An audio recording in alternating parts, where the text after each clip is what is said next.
Warren G. Harding as a listener in Radio in the Home, September 1923.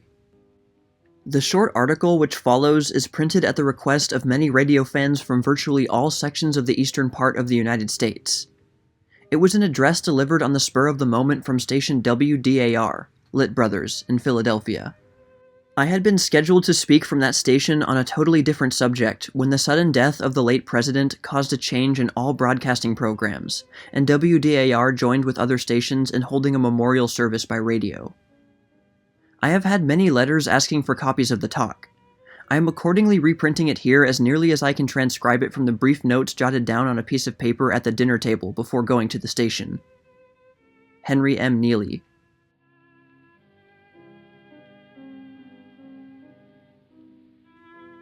There is a radio set silent tonight in Washington. It has been silent for several weeks, because its owner has been away. But tonight, its silence is more somber, more significant, more filled with tragedy. For the strong, warm fingers that once turned its dials are strong and warm no more. The owner of that set has listened in for the last time, and listening in has heard the farthest of all DX calls. President Hardin is dead. If he had been only president, I should not have been asked to speak here tonight. You would have heard only those who are competent to tell you of his place in history, of his achievements in world affairs, and in the vast task of guiding our nation upon its voyage to its destined port. I am not fitted to speak of these greater affairs. But you and I have had a closer, though a less tangible touch, with this great man who is now dead. For he, like you and me, was a member of our great radio family of listeners in.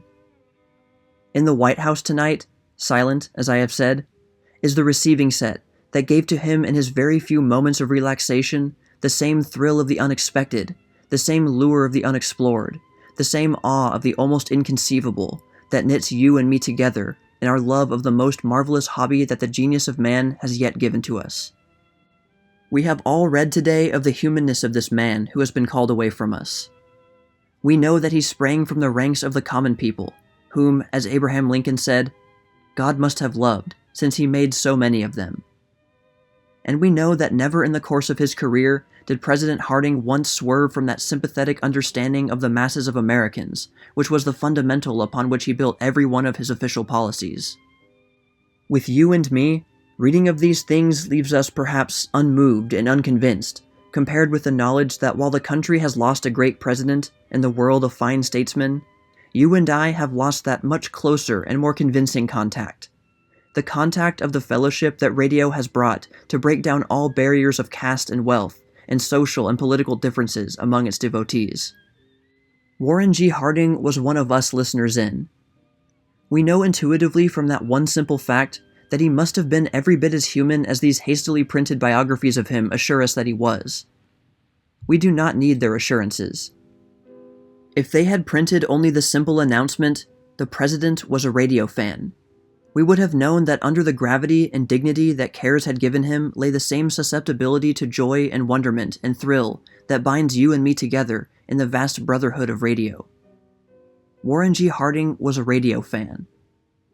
Let others mourn the statesman or the politician or the great executive that he was.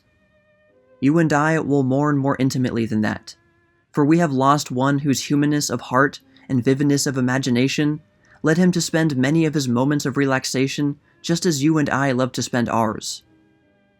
President Harding has signed off and bidden us good night. Sometime you and I too will sign off and say good night.